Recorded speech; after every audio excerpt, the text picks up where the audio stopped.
sound of traffic outside, the rustle of leaves, or if you listen closely, the lilt of birdsong,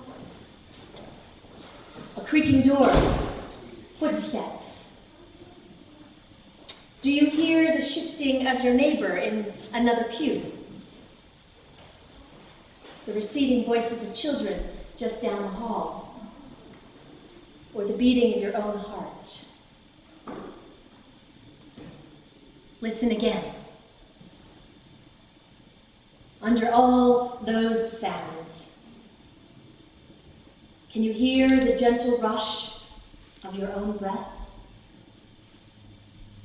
The pulse of blood in your ears? The whispered voice of God, lodged somewhere behind your sternum, speaking in rhythm with your own heart? Or is that just your heart valves opening and closing? Can you hear God's voice? Can any of us? I'm told that our youth all use the same voice when they play the part of God in one of our story tent productions. You know that voice, that deep, resonant Charleston Heston with reverb. Elijah. What are you doing here, Elijah?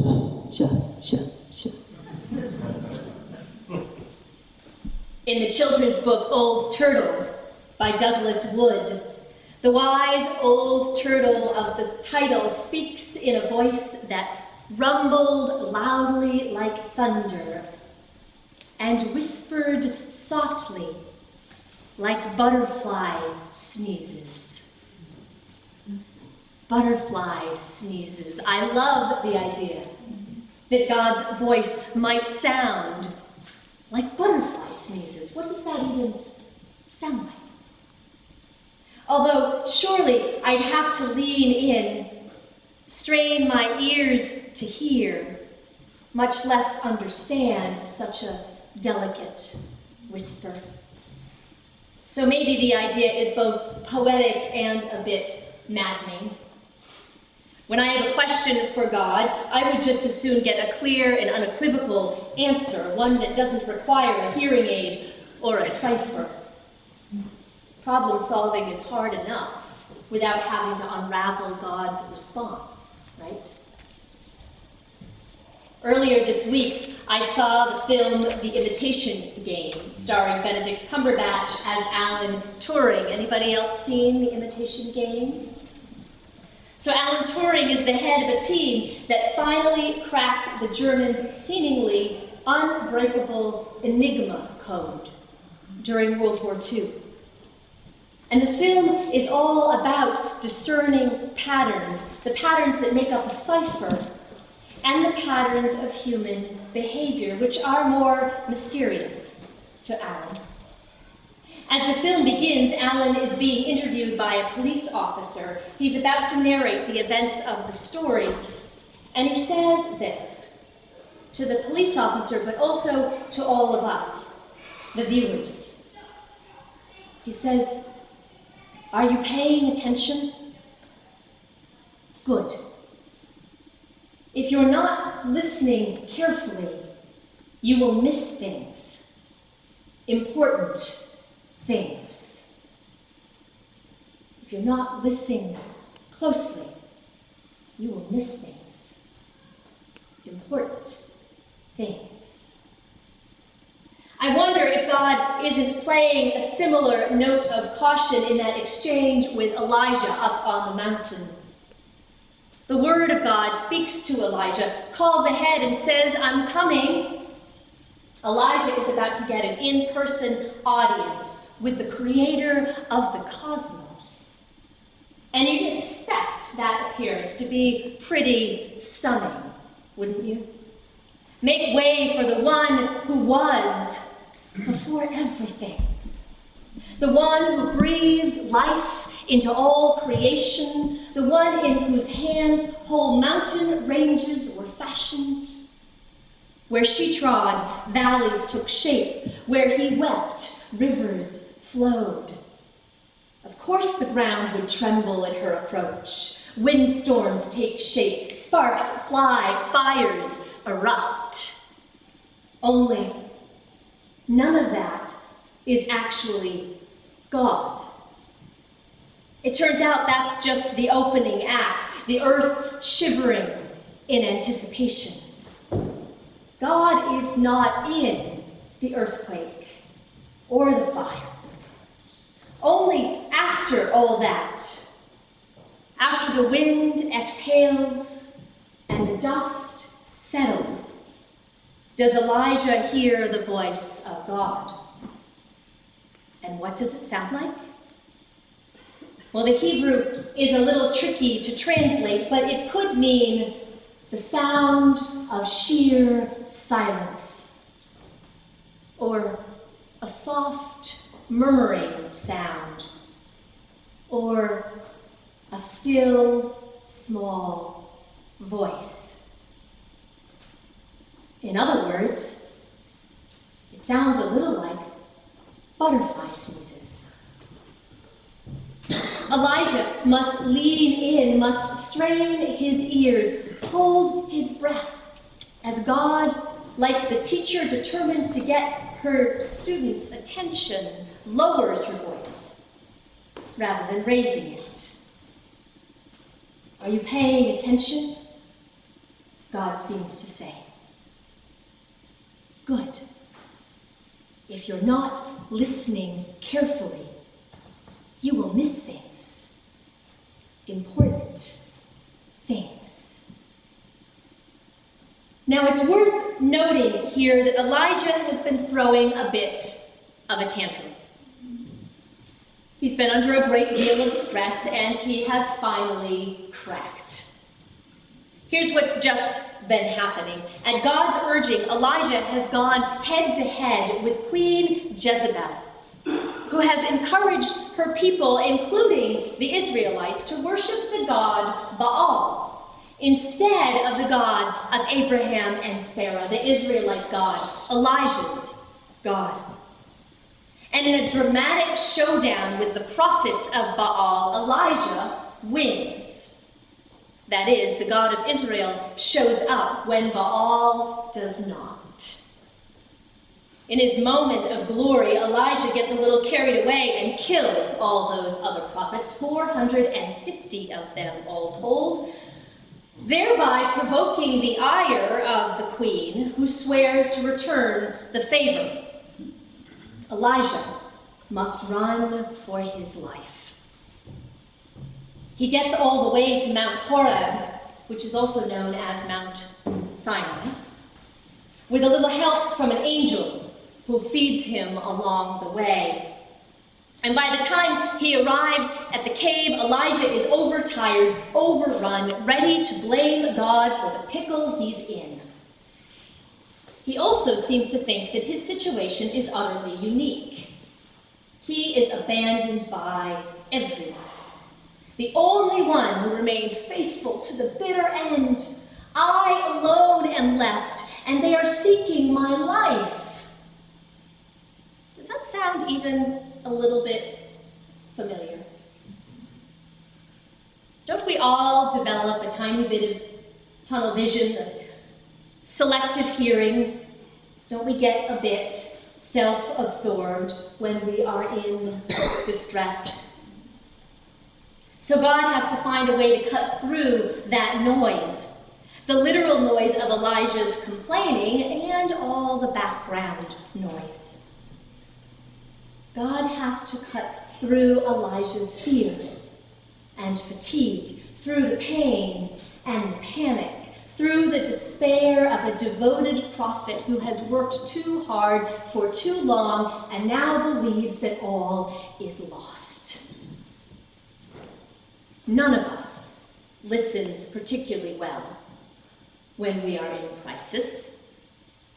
I, for one, find that all my creative wiring short circuits when I'm feeling undone. My fight or flight instinct kicks in, and I lose the capacity to consider creative solutions. The front door is jammed, and all I can do is kick it. I forget that there's a back door that might work just as well. Being in crisis, it triggers questions like, how will I survive? And how are you going to fix this? God asks a different question, a more expansive question, a refocusing question. Elijah, why are you here? In that still, small voice, God asks, and one suspects that the question means more than just, why are you here on Mount Sinai this afternoon? After all, God knows all about the events that have unfolded, and it's God that has convened this mountaintop meeting. I suspect God is really asking, Elijah, why are you here? In my employ, doing this work. Why did you take this job in the first place? Don't you remember? I called you to remind my people that I am a God of covenant. I warned you that it wouldn't be easy. I also told you I'd be with you. And I have been. So get a grip, Elijah. There's a bigger picture, and you still have a part to play.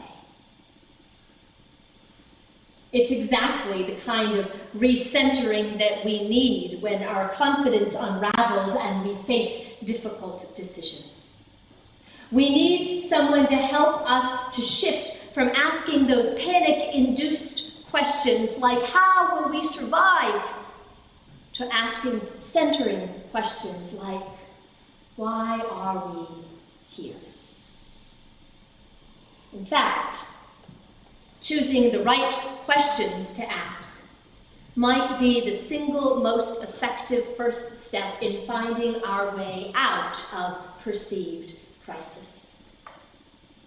It is said that Albert Einstein once remarked, if I had an hour to solve a problem on which my whole life depended, I would spend the first 55 minutes determining the proper question to ask. For once I know the proper question, I could solve the problem in less than 5 minutes. When the Reverend Martin Copenhaver spoke at Saugatuck Church earlier this fall, he suggested a few questions that the church should ask in the 21st century. They're questions we could ask in our own individual lives, too. The first one was this: what is God up to? What is God up to? It's a question that emerges from a place of curiosity rather than panic. What is God up to? In my life, in our midst, in this particular moment and circumstance. And here's another. What are we to do in light of whatever it is that God is up to? What indeed is God's intention for us? God's desire, God's vision for me, for you, for us, for the church. Now, there are no quick and easy answers to these questions. And that's okay. Because the point is that these questions have a way of shifting our energy as well as our focus. Can't you feel it? How they prompt us to breathe a little more deeply. How they remind us of who we are and whose we are. In that voice, like butterfly sneezes, God whispered, "Why are you here, Elijah?"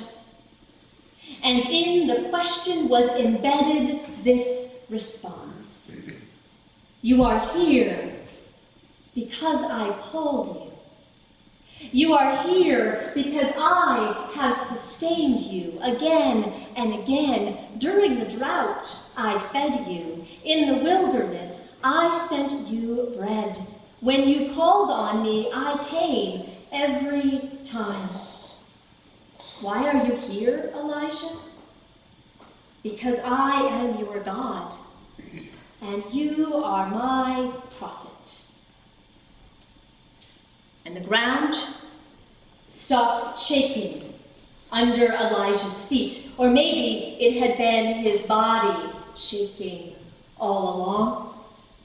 His breath steadied, his heart rate slowed, his vision cleared. And once God had Elijah's attention, he said something else. You don't need to do this alone, Elijah. Here's what we'll do. I will send a few others.